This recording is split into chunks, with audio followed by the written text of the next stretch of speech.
Hakkı aytmak için hiçbir zattan korkmalı. Eğer bir adam hakkı aytmadı diye kıyamet günü lal şeytan olup kabirden kopur diye. Haneki ehkamında bir mesele piş geldi ki şunu biz aytacağız. Öz aramızda bolyan görürüm. Oňuşmaly, medara etmeli. Falanda oňuşulok ha. Oňuşmaly diýen gurruna modara diýen kitap. Modaran karşısında duranlar mudahenet diye. Yani eğer bir adam dinine de mudara edip saziş etmek de, dinine de saziş etyen bolsa, şol adamın adına mudahenet takın. Hain, feripkar, yalancı, Hudayı ağırlayan diyeyim diye. Bir adam doktora varacak bolanına, bir marid, ya doktor zorap var ya, nezle kaço doktor deyip, ya zoraman var ya. Bir adam zorap, çinçip, şu tekassusu nezle ki, şu doktor ne forum sabıkası var, nezle tecrübesi var, avaşın elinden kavolan bağ mı deyip zorap varan adam bolsa, hayır da tapmasa, o doktor bir hut çıksa, günahı şu doktorun öz boyuna. Bir talaşını ediptir meriz. Ya bir meriz oluyor, soruman var ya. Var ya ki şu baran doktoru doğru çıkmıyor. Manna iki tane günah var. Bir günah o maridin öz boyunda sorumaptır, tahkik etmeptir. Bir günah da o doktorun boyuna. Ehlekene evamın nas diye bir am adamlar. Eğer soramani, indemani, her görenin fiinden yapışıp, şonu ahun ulema bilip, şonu uyuza, şonu pişva bilip, şonu fetvasına kulak atsa, onna ikisi de yanıyor. Hem ol karası yanıyor, hem ol ulema yanıyor. Yok, avamın nas bola da sorasa, iyi dese, haysi ulema doğrusun aydarka, haysi ulema haka aydarka, haysi ulema göğünü görmeyeni, şunu doğru kazavat ederken deyip de bir ulema varagaza, o da doğrusun aytmada, ismuhu ala men efta. Peygamber sallallahu hadisi. Şol hemme günahlar fetva verede olur diye. Onam şu yağdayda ileriki ayet namazda koyduk. Birinci sefer yanlıştı. Millet kıygırmalı. İdinde uyup durun, şeriatı uğrak kıygırmalı. Ta namaz tamam olmalı, ondan sonra etmeli.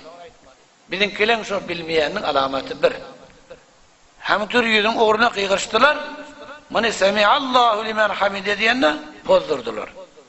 İkinci sefer durdu, bir tane tekbir kema etti. İdinde ne kadar ulema doğumun idinde? Ne kadar alim doğumun? İkinci sefer de bozmadılar. Hutbe kıymana durdular.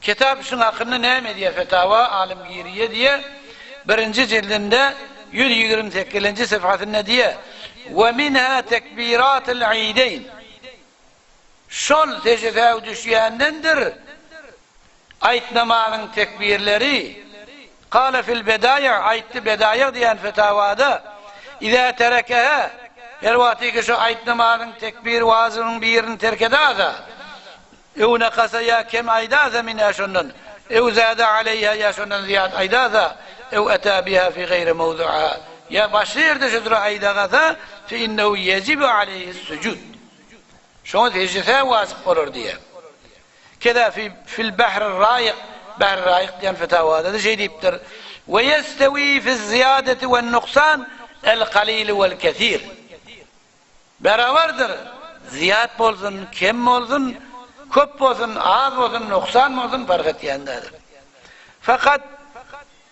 fakat ruya anel Hasani Hasan diyen adamdan rivayet edildi an Ebi Hanife rahimahullah İmam Azam'dan o da İzâ sehel imamı her vakti imam sehve düştü yanlışta an tekbiretin vahidetin bir tekbirde fi salatil idi ayet namazda yescüdü secde sehvedir. Keda zahire. 4 tane üstada fetavanı at verdi. Biz şunu tecrübe edilmedi. Namazı adep olmadı. Şu namaz değil. Ulemanın birinin zoramızda başka yerden bir zat yazıp veriyor. İnni aki meridin gurrunu açtada. Ol meridi ki tahkik etmeni sizri etse, ol ulemayı ki mesela fetvasını sizre kalat verse, avamın nası günahı yok. Hemme günah şol iznek durun, fetva veren adama oluyor.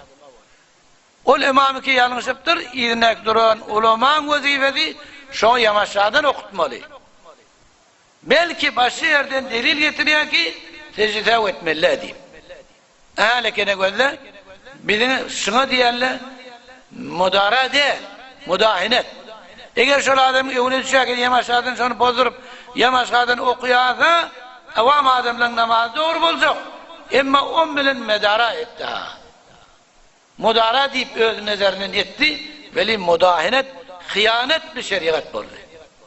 Yani o adam göre, şu sefhani göre, haydilerine de hava değmeyeni, şöyle iş etti. Her bir alimi ki şun idine durun bolsa, şu forumda değmese, kulli avamın günahı şun boyuna oluyor.